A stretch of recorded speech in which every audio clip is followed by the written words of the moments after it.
Mundo Católico presenta El Pulso del Papa.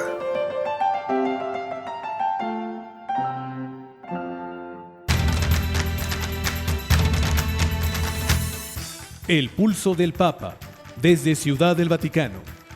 Servicios informativos de Ver y Creer. La actividad pontificia y los acontecimientos de relevancia mundial, con enlaces directos a Radio Vaticana, CENI y Vatican Information Services. El Pulso del Papa, desde Ciudad del Vaticano. Servicios informativos de Ver y Creer.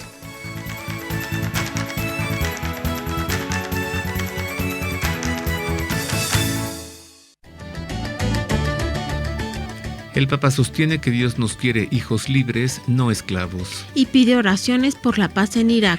Además, se les expresa a los cardenales no dejar de maravillarse por ser parte de la Iglesia. El Santo Padre pide rezar por Ucrania y por todos los pueblos que sufren la guerra. En su viaje apostólico a L'Aquila, en Italia, el Papa dice que Jesús no deja caer una sola lágrima en vano. Y se reunió con los cardenales de todo el mundo. Ante ola de robos a iglesias, la Arquidiócesis Primada de México pide detener la espiral de violencia. Sacerdote y seminaristas sufren violencia en medio de ola de robos a iglesias en México. Sacerdote exiliado explica por qué el Papa Francisco no usó palabras fuertes sobre Nicaragua. Y por último, el gobierno de Colombia ordenó faltar a la sesión de la OEA que condenó ataques a la iglesia en Nicaragua. Estas noticias y otras más enseguida en los servicios informativos de Ver y Creer. Querido público Radio Escucha, les saludamos con afecto, como cada semana, un privilegio poder servirle a través de la radio. Trabajamos para usted con gusto en la redacción Ana Guadalupe Silvestre, en los controles operativos Miguel Ángel Mejía y en estas voces Marisa O'Farrill y Roberto O'Farrill. Hola Marisa. Hola Roberto. Hoy tenemos un programa con muy buen contenido, además de las noticias de América, de México, de Europa, de la sede apostólica. Tenemos una entrevista con un gran escriturista. Es miembro de la Pontificia Comisión Bíblica. Qué interesante. Me refiero al padre Eduardo Córdoba, quien también es profesor en la Universidad Pontificia de México, para conversar con él en torno a los evangelios. Que nos hable de los evangelios canónicos y también de los evangelios apócrifos. Y además mucho nos ha preguntado nuestro público amable en torno a este icono de la Virgen María que está milagrosamente curando el cáncer a todas las personas que con devoción se lo piden. Tiene un nombre griego, le llaman la Virgen Pandanasa. En español significa reina de todo, o sea, la Virgen reina de todo. Y estos iconos los hemos reproducido y están ya disponibles, sus réplicas en tablón de madera sólida. Están muy bonitos. Sí, oyes. Muy hermosos. Están en la Casa de San José y también en Librería Verbum, que está allí en Avenida Cuauhtémoc y la Casa de San José a una cuadra del Metro Patriotismo. Entonces hoy, debido a que nuestro público nos lo ha solicitado, presentaremos nuevamente el milagroso icono de la Virgen Pandanasa. Sí, también con el icono tiene la historia y la nota del icono, sí, ¿no? También. Y la descripción del icono, sí, para quien quiera tenerlo, ¿no? Y encomendarse a ella devotamente. ¿Comenzamos? Sí, comencemos a conocer lo acontecido en el Vaticano, Europa y Oriente Medio. Sea usted bienvenido a la información.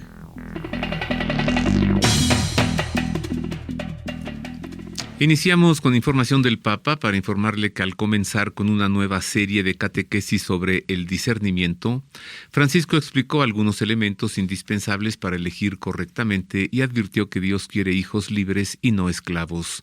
Así lo indicó durante la audiencia general del pasado miércoles que se celebró en el aula Paulo VI del Vaticano.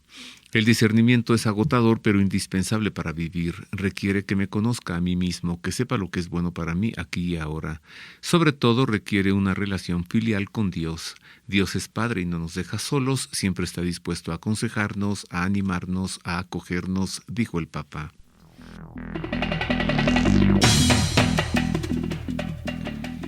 Al finalizar la audiencia general del miércoles 31 de agosto, el Papa Francisco pidió oraciones por la paz en Irak y aseguró que sigue con preocupación de los recientes acontecimientos de violencia ocurridos en Bagdad.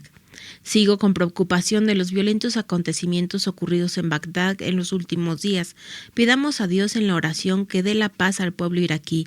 El diálogo y la fraternidad son el camino para afrontar las dificultades actuales y alcanzar este objetivo, advirtió el Papa ante los miles de fieles reunidos en el Vaticano para participar en la audiencia general.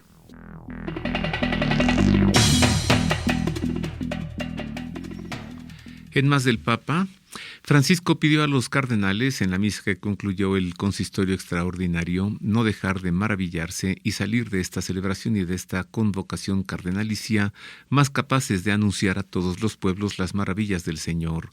En la tarde del martes 30 de agosto, Francisco celebró, recordemos, una misa en la Basílica de San Pedro del Vaticano, en la que participaron 4.500 personas, entre las que se encontraban los cardenales de todo el mundo que viajaron hasta Roma para asistir al consistorio público. Al comienzo de su homilía, el Papa señaló que lo que nos maravilla no es el plan de salvación en sí mismo, sino el hecho de que Dios nos involucre en este designio suyo.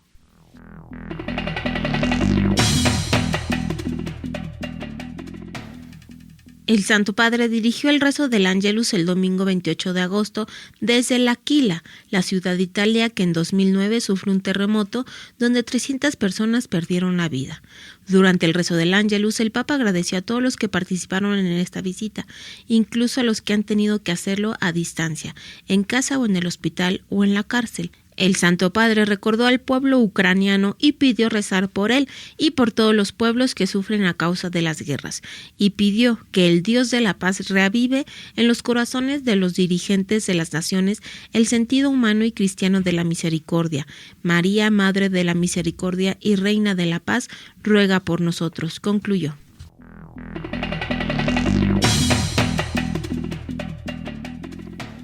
En más información, a su llegada a L'Aquila, Francisco se reunió con los familiares de las víctimas del terremoto de 2009, a quienes agradeció su testimonio de fe y aseguró que Jesús no deja caer una sola lágrima en vano, ni siquiera una, sino que las recoge todas en su corazón misericordioso.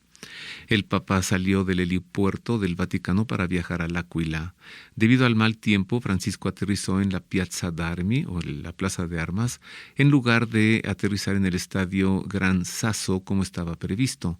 Posteriormente, en la plaza de la Catedral, fue recibido por el cardenal Giuseppe Petrocchi, arzobispo metropolitano de L'Aquila.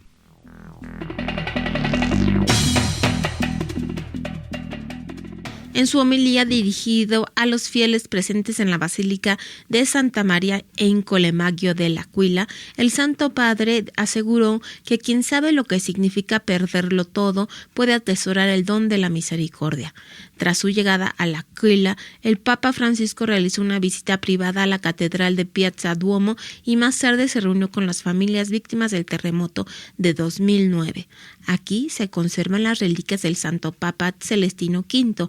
Este hombre parece darse cuenta plenamente de lo que hemos escuchado en la primera lectura.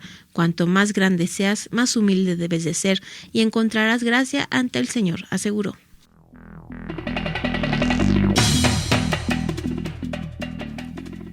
En más del viaje apostólico a L'Aquila, le informó que el pasado domingo 28 de agosto el Papa celebró el rito de apertura de la Puerta Santa de Celestino V en L'Aquila, el día en el que se celebra el perdón de Celestino. Tras celebrar la misa y dirigir la oración del Ángelus en la Basílica de Santa María in Collemagno, Francisco celebró el rito de apertura de la Puerta Santa en la celebración número 728 del ya tradicional perdón celestino. La apertura de la Puerta Santa marca el inicio de la celebración anual establecida por el Papa Celestino V en el año 1294.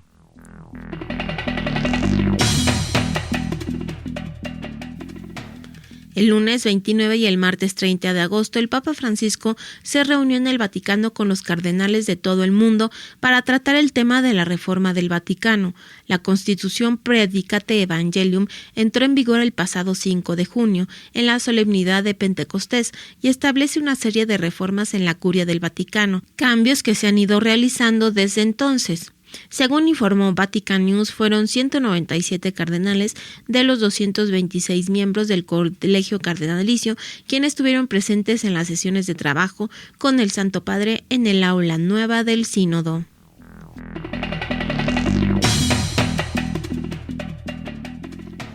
En otras palabras, el Papa Francisco expresó sus condolencias por la muerte del histórico líder de la Unión Soviética, Mikhail Gorbachev. En un telegrama enviado a Irina Gorbachev, hija del exmandatario, Francisco dijo estar espiritualmente cercano en este momento de dolor por la muerte de su honorable padre Mikhail, por lo que expresó sus más sentidas condolencias a usted, a todos los familiares y a cuantos han visto en él a un apreciado hombre de Estado. Francisco recordó con gratitud su clarividente compromiso por la concordia y la fraternidad entre los pueblos, así como por el progreso de su propio país en una época de importantes cambios.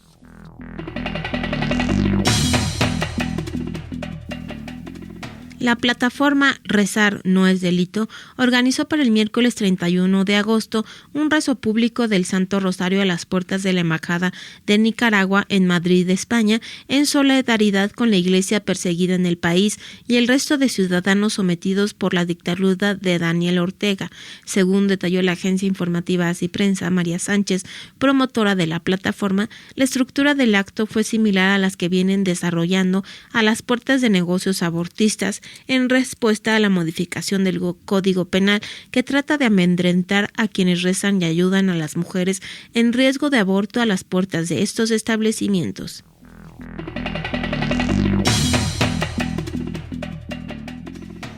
El presidente de la Pontificia Academia para la Vida, Monseñor Vincenzo Paglia, definió la ley que legalizó el aborto en Italia como un pilar de nuestra vida social. Creo que la ley 194 es ahora un pilar de nuestra vida social, dijo Paglia durante el programa televisivo Agora del canal italiano Rai 3. Tras dicha afirmación y sin hacer referencia al término aborto, el presidente de la Pontificia Academia para la Vida subrayó que hay una parte que no se trata y es el derecho a la maternidad, el ver crecer nuestro país frente al drama de un desequilibrio de generaciones.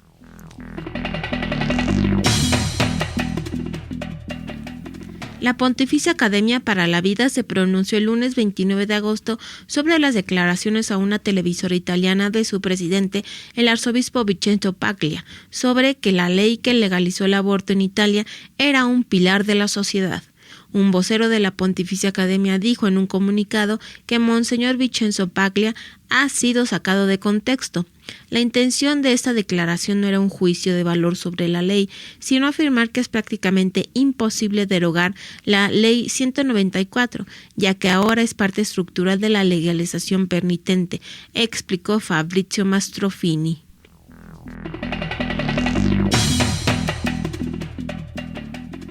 En noticias procedentes de Egipto, le informó que en el país, en Egipto, de mayoría musulmana, se aprobó la concesión de un terreno para la construcción del Hospital Pediátrico El Niño Jesús, también conocido como el Hospital del Papa, en el que se atenderá a los niños enfermos y mujeres embarazadas. De acuerdo a la agencia pontificia Fides, el nuevo centro de salud buscará garantizar la salud de los pequeños y de las madres gestantes en un país que tiene altas tasas de natalidad, pero también muchos casos de mortalidad neonatal. Hay que resaltar que el terreno en concesión para el hospital fue otorgado por el presidente de Egipto, el señor Abdel Fattah al-Sisi.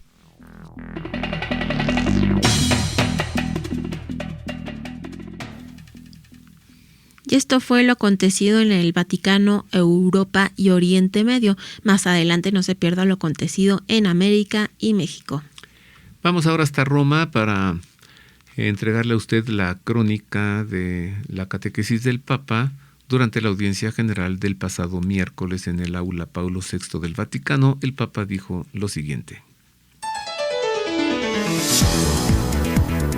Radio Vaticana, la radio del Papa.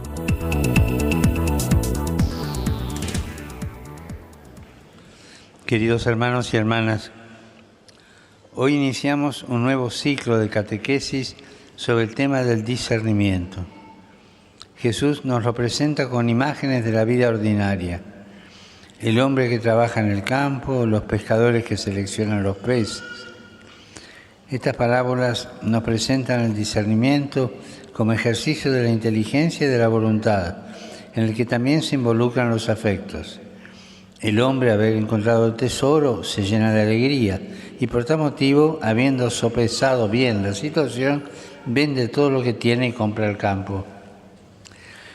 Es muy importante aprender a discernir, porque cada acción que realizamos, especialmente en los momentos cruciales de nuestra vida, tiene consecuencias trascendentes para uno mismo, para los otros y para el mundo.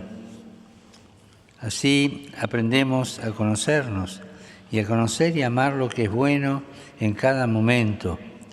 Dios quiere que ejercitemos la libertad que Él mismo nos ha dado, construyendo nuestra vida con cada decisión, lo que se convierte en una tarea exigente. Él nos sostiene en este camino y quiere ser amado desde la libertad y no imponiendo su voluntad. Saludo cordialmente a los peregrinos de lengua española. Hay tantos mexicanos allí, uruguayos, colombianos, salteños, argentinos. Quiero expresar mi cercanía de modo especial a todos los que el día de ayer celebraron a Santa Rosa de Lima como su patrona. Particularmente a los enfermeros y enfermeras del Perú. Pidamos al Señor que nos dé la gracia de saber discernir con libertad y amor en los acontecimientos de la vida diaria. Que Dios los bendiga. Muchas gracias.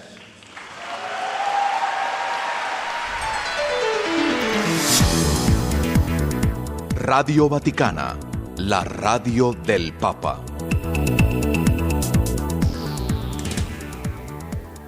Y hasta aquí las palabras en español del Santo Padre en la audiencia general.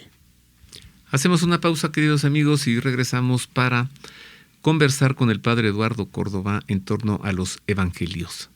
Que nos hable de los evangelios canónicos, que son Marcos, Mateo, Lucas y Juan, y también de los evangelios apócrifos. Una pausa y volvemos con esto. Queremos conocer su opinión. Contáctenos en nuestro correo electrónico elpulsodelpapa@vericreer.com. Continuamos, queridos amigos, en más de los servicios informativos de Ver y Creer. Tengo ahora el gusto de recibir al Padre Eduardo Córdoba. Él es profesor en la Universidad Pontificia de México, es un ilustre escriturista y además él es miembro de la Pontificia Comisión Bíblica, para conversar con él en torno a los evangelios canónicos y los evangelios apócrifos. Bienvenido, Padre Eduardo. Muchas gracias. Gracias a usted. A la orden. Gracias. Bueno, algunos de segunda mano, otros de tercera mano. Sí. Sí. Y San Lucas, médico, pero San Lucas escribe también mucho de lo que a él le dice San Pablo. Sí se ha asociado la persona de Lucas con la persona de Pablo. Incluso a nivel literario se notan semejanzas entre los escritos de Pablo y los escritos de Lucas. Y luego en el libro de los Hechos de los Apóstoles hay fragmentos donde va hablando el autor, San Lucas, de los viajes de San Pablo, y por allí intercala unas secciones que han sido llamadas las secciones nosotros, porque habla en primera persona plural. Ajá. Porque al parecer él formaría parte de la comitiva en algunos segmentos de ese viaje. ¿Lucas o Pablo? Lucas, ajá, acompañando a Pablo. Acompañando a Pablo. Sí. ¿Cuál es el primer evangelio, el primero en ser escrito cronológicamente? Sí, cronológicamente el primero en escribirse fue San Marcos, aunque había una tradición del siglo II que decía, y está consignada por escrito, que Mateo fue el primero que escribió un evangelio. Y ya después Lucas también hizo lo propio, y finalmente Marcos hizo, dice así, lo que pudo. Aunque incluso dice, no con orden. Pero ahora se dice, no, estudiando a fondo, ya con un análisis crítico, detallado, los estudiosos están de acuerdo en que San Marcos sería el primer evangelio, empezando por el hecho de que es el más breve, con sus 16 capítulos, e incluso está claro que con mucha probabilidad Mateo y Lucas se apoyaron en San Marcos como una fuente para sus respectivas obras. Entonces, primero Marcos hacia el año 70. ¿Por qué en el conjunto de libros ya, las Sagradas Escrituras, la Biblia, tenemos primero a Mateo, luego Marcos, Lucas y Juan? ¿Por los relatos de la Natividad? Tal vez primero Mateo, quizá por la influencia de este testimonio de Papías del siglo II, que dice, el primero en escribir su evangelio fue Mateo, por una parte. Por otra parte, es un evangelio con sus 28 capítulos, y uno puede decir, además de ser extenso, pronto descubre uno que está muy bien estructurado, 5 discursos, relatos de la infancia, etc. Entonces, primero, el evangelio de Mateo. Y ya después Marcos, después se pondría Lucas como primera parte de una obra hecha en 2 tomos. El evangelio, el tercer evangelio y el libro de los Hechos. Pero ya con el tiempo hubo necesidad de poner primero el evangelio de Juan, después del evangelio de Lucas, aunque quedaran separados Lucas y Hechos, para que quedaran los 4 evangelios juntos. No se me hubiera ocurrido leer Lucas y seguirme con los Hechos. Así es. ¿Le gusta ver televisión? Sí. ¿No vio una serie que estuvo hace poco, ya la quitaron, AD, After Death, después de la muerte? No, no la vi. Ay, la voy a buscar, padre. ¿Sabe qué es? El libro de los Hechos, tal cual. Y muy bien hecha, ¿eh? Nada de infidelidades. ¿Cómo está? ¿Y no vio la película Pablo, Apóstol de Cristo? Es así. ¿Le gustó? Es así, sí me gustó, sí. ¿Los diálogos están bien? Sí. ¿Es puro Lucas con San Pablo? E incluso por momentos parece que es Lucas el que sobresale un poco más. Ajá. Pero sí, muy interesante. ¿Qué momento, no? Cuando le dice, escribe. O sea, le dice Pablo a Lucas, escribe lo que te estoy diciendo. Los Hechos. Sí, así es. ¿Hasta dónde llega, Padre Eduardo, la expresión es palabra de Dios?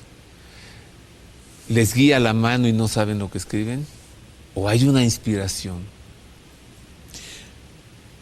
Los evangelios, como toda la escritura, y por ahí hay un pasaje del Nuevo Testamento que dice, toda la escritura está inspirada por Dios.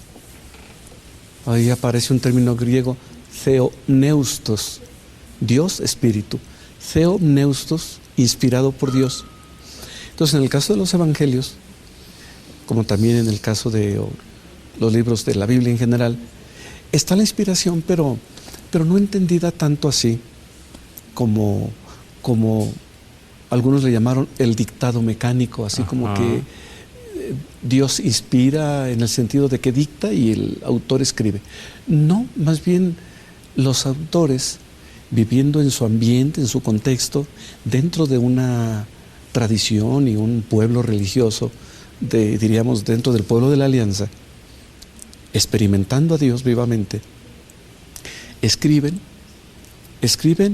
y como dice el Vaticano I, dice, la inspiración es aquella moción del Espíritu por la cual los escritores escriben aquello y solo aquello que Dios quiere que se escriba. Eso es. Pero se apoyan en testigos, en manuscritos, en tradiciones, etc. Al final ya la obra es reconocida finalmente como inspirada y por lo tanto como parte del canon. Y puede en un mismo escrito de alguno de los evangelistas meter la mano y participar algunos otros. Por ejemplo, Marcos 9:20, el añadido,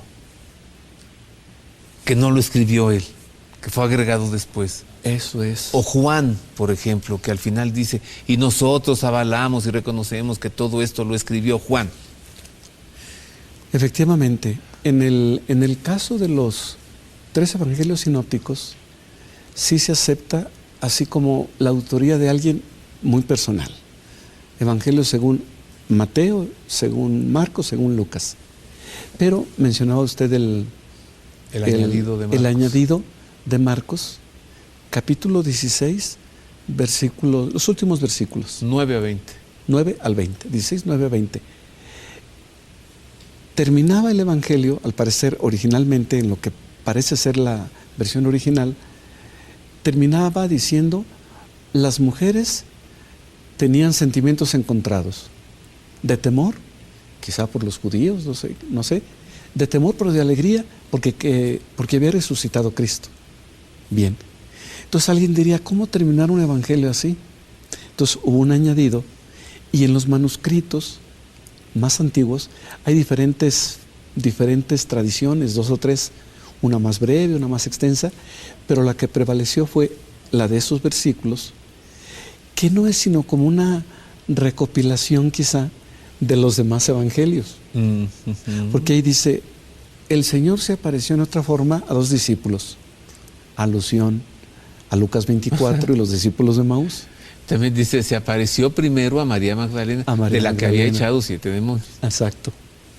Entonces sí, por una parte se dice, este fragmento seguramente es un añadido posterior, no del autor original, pero desde un principio se consideró como parte del Evangelio y por lo tanto se considera como inspirado y canónico. Y el otro ejemplo también es muy claro, el que menciona usted, del Evangelio de Juan. Este es el testimonio del discípulo y nosotros sabemos que dice la verdad. Entonces ahí hay un pequeño grupo, una pequeña escuela joánica, que pone ahí su mano. Entonces también eso forma parte del Evangelio, pero en el caso del cuarto Evangelio, ahí hay como otra historia en el proceso de redacción, porque si los 3 primeros sí pueden ser atribuibles a una persona en particular, en el caso de Juan, al principio se reconoce la figura de Juan, el discípulo, pero hubo un proceso y hay estudios muy interesantes de cómo pudo haber sido ese proceso hasta llegar a la redacción final, con ese dato y con el capítulo 21 añadido, etc. Ay, es apasionante, es fascinante esto de los evangelios. Sí, ¿cómo no? A ver, entonces ya dijimos que de los 4 evangelistas, 2 fueron apóstoles, 2 no. Que son escritos de segunda y de tercera mano. ¿Qué son los sinópticos? ¿Qué los hace ser sinópticos? Bien, la misma palabra sinopsis significaría visión de conjunto o visión panorámica. La opsis es la visión, así como la biopsia en la medicina. Ajá. Opsis, sinopsis, una visión de conjunto. La idea sería, al ver estos 3 evangelios, inmediatamente descubrimos muchas semejanzas. Y esa es la cuestión sinóptica, y por eso se llaman sinópticos, por todas las semejanzas que contienen entre los 3. Aunque también tienen diferencias. Y ya ese es el tema de estudio, de análisis, la cuestión sinóptica. Pero ya el hecho de que se puedan ver como en columnas paralelas, ya eso los hace llamar sinópticos por tantas semejanzas. Y entonces una explicación que se ha dado para estos 3 primeros evangelios, Mateo, Marcos y Lucas, es que tanto Mateo como Lucas se apoyarían en San Marcos como fuente, ya evangelio escrito, pero ya como fuente para ellos, sobre todo para la parte narrativa sobre la vida de Jesús. Y a su vez ellos 2, Mateo y Lucas, se apoyarían en una fuente ya escrita que contenía enseñanzas de Jesús. Se le ha llamado la fuente Q, por la inicial de la palabra Quelle, alemana. La Q significa fuente, precisamente. Entonces ahí está como el entramado de la composición de estos 3 sinópticos. Quelle en alemán es fuente. O sea, la fuente. La fuente Estos son fuente. los sinópticos. Sinópticos, sí. Juan entonces no es sinóptico. No es sinóptico, tiene otro estilo, otra teología, en el sentido de que presenta al mismo Jesús, muy semejante a los sinópticos, pero también con muchas diferencias respecto a los tres. Padre Eduardo, sabemos que la Virgen María probablemente vivió con el apóstol San Juan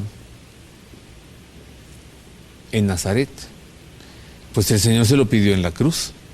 Y luego también hay posibilidad de que hayan vivido juntos en Éfeso.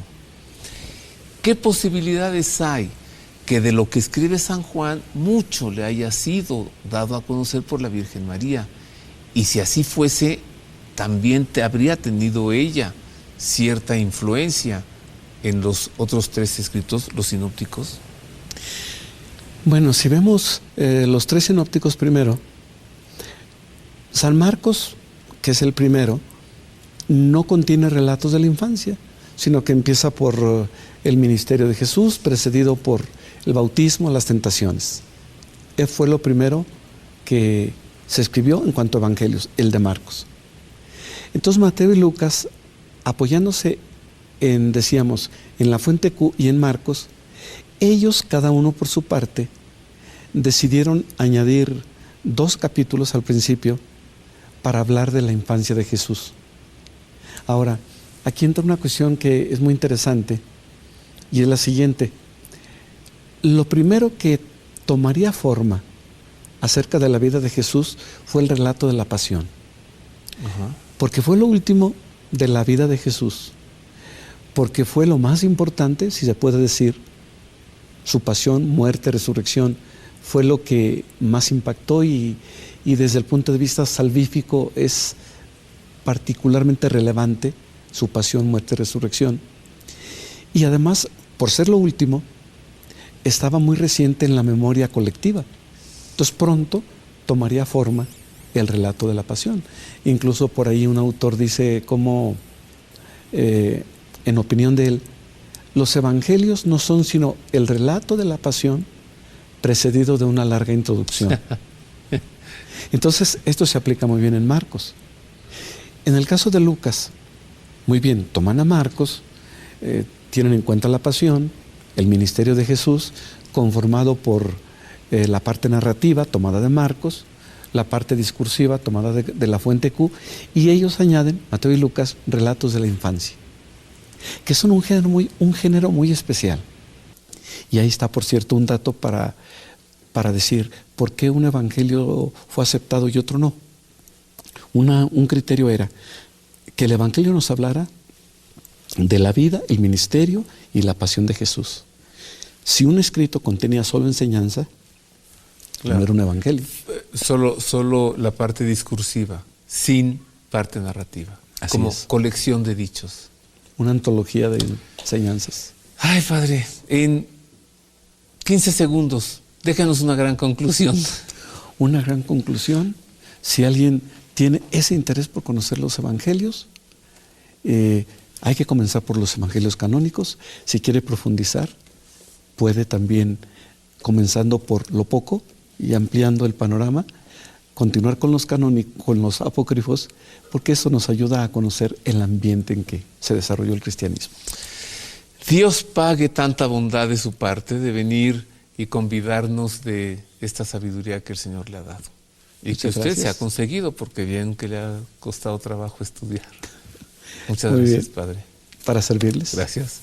Ahora hacemos una pausa, queridos amigos, una pausa breve, y continuamos con más de los servicios informativos de Ver y Creer, con noticias de América, de México y con el icono milagroso de Nuestra Señora Pandanasa o Reina de Todo.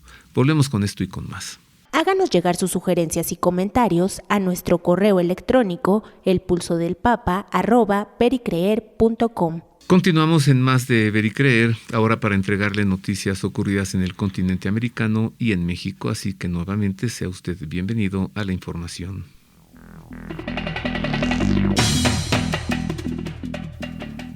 En medio de una ola de robos a iglesias en la Ciudad de México, la Arquidiócesis Primada de México hizo un llamado a las autoridades a que atiendan la situación de inseguridad que se vive en nuestro país, pues es urgente detener esta espiral de violencia. En un comunicado difundido, la Arquidiócesis de México señaló que en las últimas semanas 6 parroquias han sufrido robos al sur de la capital mexicana.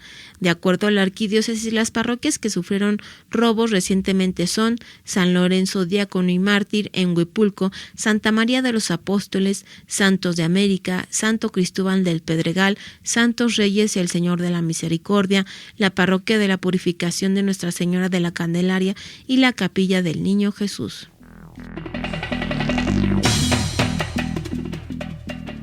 En Más de México le informo que un sacerdote y un grupo de seminaristas fueron amarrados dentro de una iglesia católica en medio de una creciente ola de violencia y robos a las iglesias en la Ciudad de México. Resulta que el pasado lunes 29 de agosto delincuentes ingresaron a la parroquia Santos de América al sur de la Ciudad de México y amarraron al párroco, el padre José Luis Pérez, y a un grupo de seminaristas que se encontraban dentro de la iglesia. En declaraciones a la agencia informativa Así Prensa, el padre Pérez explicó que los delincuentes aprovecharon que a esa hora se abre la parroquia para la misa.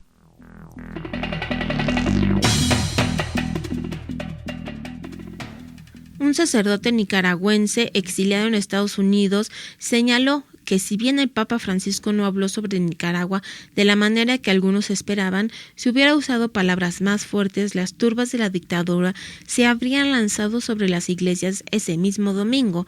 El padre Rafael Bermúdez está exiliado en Estados Unidos desde 2018, año en que el régimen de Daniel Ortega aumentó sus actos contra la Iglesia Católica en represalia por las declaraciones que sacerdotes y obispos hacían sobre la crisis que afrontaba el país. En declaraciones a Noticias Caracol, el sacerdote respondió a una pregunta sobre las palabras que el Papa Francisco dijo el domingo 21 de agosto acerca de la situación de Nicaragua.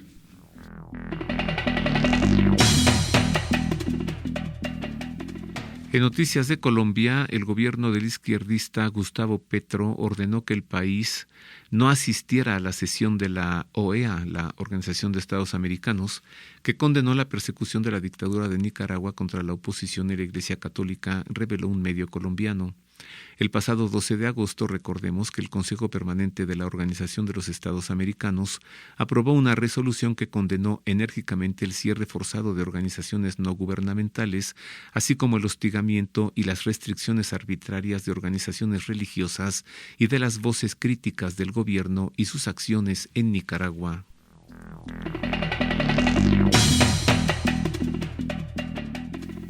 En una reflexión recientemente publicada en redes sociales, el sacerdote cubano Alberto Reyes Pías de la Arquidiócesis de Camagüey, Cuba, denunció que a la dictadura no le importa nuestra vida y advirtió que el enemigo está en casa.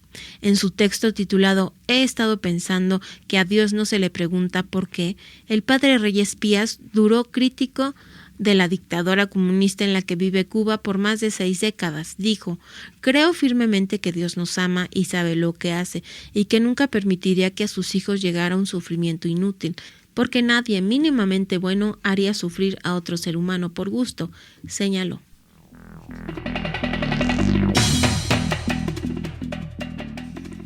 En otras noticias, Nancy Pelosi, la presidenta de la Cámara de Representantes y considerada la mujer católica más poderosa de Estados Unidos, calificó de pecaminoso limitar el aborto en abierta contradicción con la enseñanza de la Iglesia. Al participar en un panel el Día de la Igualdad de la Mujer, el pasado 26 de agosto, Pelosi, del gobernante Partido Demócrata, dijo que el hecho de que este sea un asalto tal contra las mujeres de color y las familias de bajos ingresos, es simplemente pecaminoso. Está mal que puedan decirles a las mujeres lo que creen que las mujeres deberían hacer con sus vidas y sus cuerpos, agregó. Sí, y yo agrego, ¿quién es Nancy Pelosi para definir qué cosa es pecaminoso y qué no?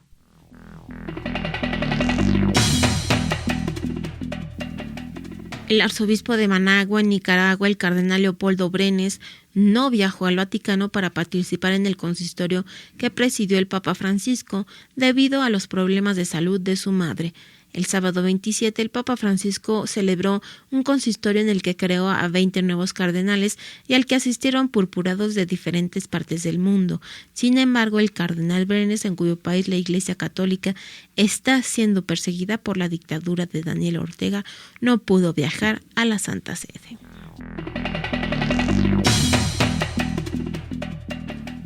En Más de Colombia, le informo que el obispo de Fontibón, Monseñor Juan Vicente Córdoba, denunció que a pedido de la Secretaría de Gobierno de la Alcaldía de Bogotá fue desmantelada la capilla católica ubicada en el Aeropuerto Internacional El Dorado.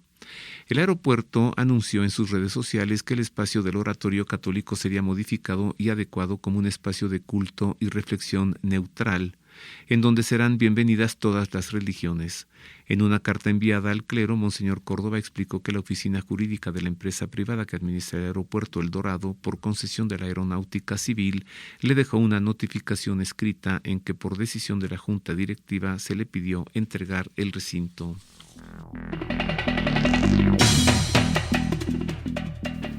La Conferencia Cubana de Religiosos y Religiosas envió un mensaje de solidaridad para los cientos de ciudadanos que sufrieron persecución o fueron arrestados por la dictadura cubana durante las protestas de la semana pasada en el municipio de Nuevitas, Camagüey. Como vida religiosa llamada a estar junto al pueblo sufriente, hacemos nuestro el grito de las multitudes en diferentes comunidades del país y más recientemente en Nuevitas, Camagüey, reclamando respuesta a sus necesidades básicas y su deseo de poder expresarse en libertad, indicó a la Conferencia Cuba en un comunicado emitido el 27 de agosto. Lamentamos que la persecución y el encarcelamiento sean la única respuesta que han recibido, afirmaron.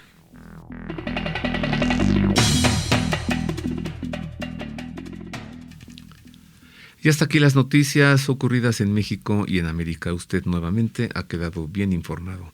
Ahora escuchemos este bello icono, es la Virgen Pandanasa.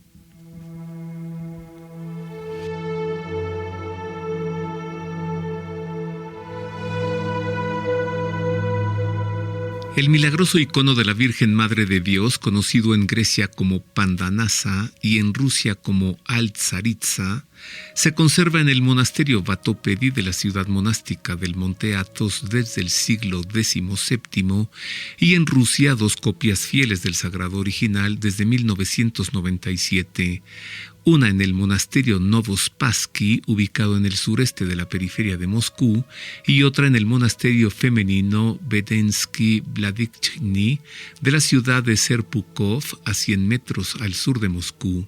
Este icono ha sido pródigo en la multitud de milagros concedidos por la intercesión de la Virgen María en la curación definitiva y total del cáncer.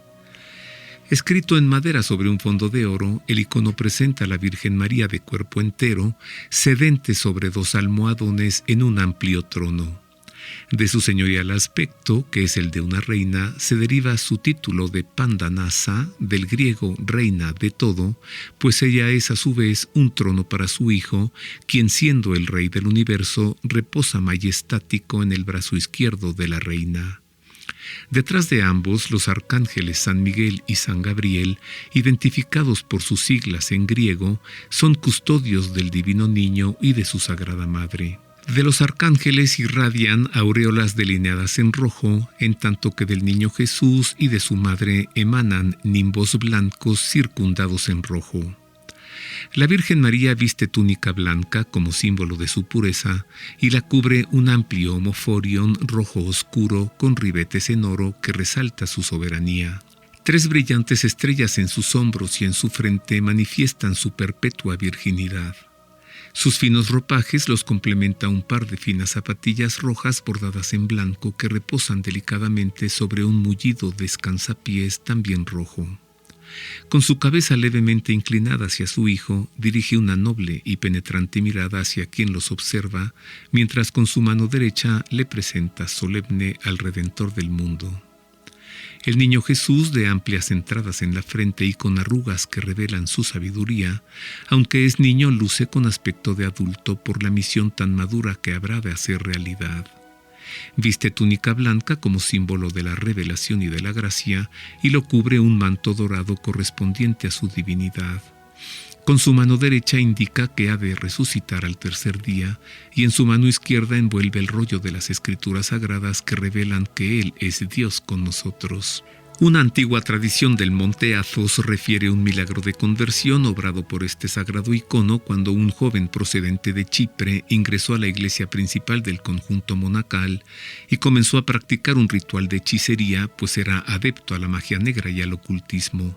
En cuanto comenzó, de inmediato se detuvo al ver que el icono se tornaba resplandeciente, que del rostro de la Virgen emanaba una gran luz y que una fuerza lo empujaba hacia el suelo, provocándole el deseo de postrarse ante el sacrosanto icono, una experiencia mística que le hizo arrepentirse de su adherencia al mal y que le confirió la gracia de la conversión. Tras conocerse este milagro, muchos varones peregrinaron al monte Athos en busca de la intercesión de la Virgen María Pandanasa, hasta que uno de ellos, afectado por tumores cancerosos, luego de implorar la salud, al instante quedó curado del cáncer. De inmediato lo notificó a los monjes y con entusiasmo esparció la noticia, lo que provocó que multitudes de enfermos acudiesen al monasterio en busca de tal milagro. Fueron tantos los milagros que los monjes solicitaron que se notificaran. Los documentaron en los archivos monásticos y enviaron algunos listados de las curaciones milagrosas para que más personas se beneficiaran. Al enterarse, el patriarca ortodoxo ruso solicitó 2 copias del icono para Rusia. Los 2 iconos que llegaron a Rusia, llamados Al-Tsaritsa, confirmaron por sí mismos su sacralidad cuando, al ser colocados en sus respectivas iglesias, emanaron mirra abundantemente y perfumaron el recinto religioso. Un milagro que se repite el 15 de agosto de cada año, festividad de la Dormición de la Virgen María. El icono del monasterio Novospassky con frecuencia es llevado al Centro de Oncología Infantil de Moscú, donde los niños quedan curados de inmediato con la confirmación clínica de que los medicamentos son incapaces de tales resultados. Así se suele implorar a la milagrosa imagen. Oh purísima Madre de Dios, soberana de todo, escucha nuestros suspiros tan llenos de dolor ante tu milagroso icono. Vuelve tu mirada a tus hijos que sufren de enfermedades incurables, quienes se postran con fe ante tu santo icono.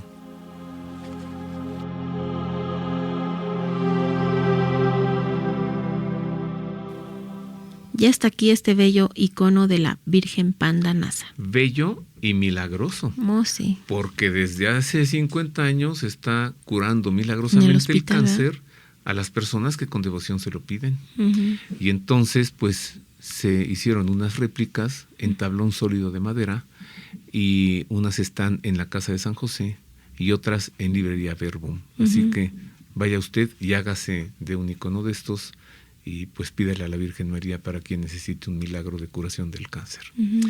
Con esto terminamos. ¿Algo más, Marisa? ¿Ya hemos informado todo? Sí, ya todos informados. Bueno, muchas gracias, queridos amigos, por habernos acompañado. Le deseamos, a nombre de todo nuestro equipo, pues que tenga una feliz semana y que Dios le guarde. Y Marisa, pues pásatela bien. Pues gracias, tú también. Le dejamos con la bendición del Padre y nos escuchamos la próxima semana. Dominus vobiscum. Et cum spiritu tuo. Sit nomen Domini benedictum. Et hoc nunc et usque in seculum. Aiutorium nostrum in nomine Domini. Qui fecit caelum et terram. Benedicat vos omnipotens Deus, Pater et Filius et Spiritus Sanctus. Amén.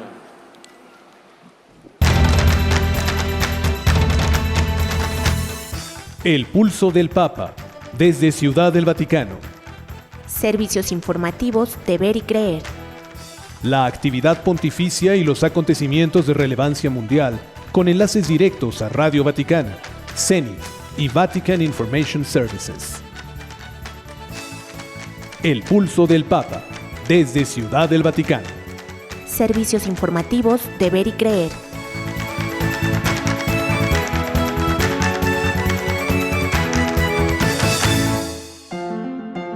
Mundo Católico presenta El pulso del Papa.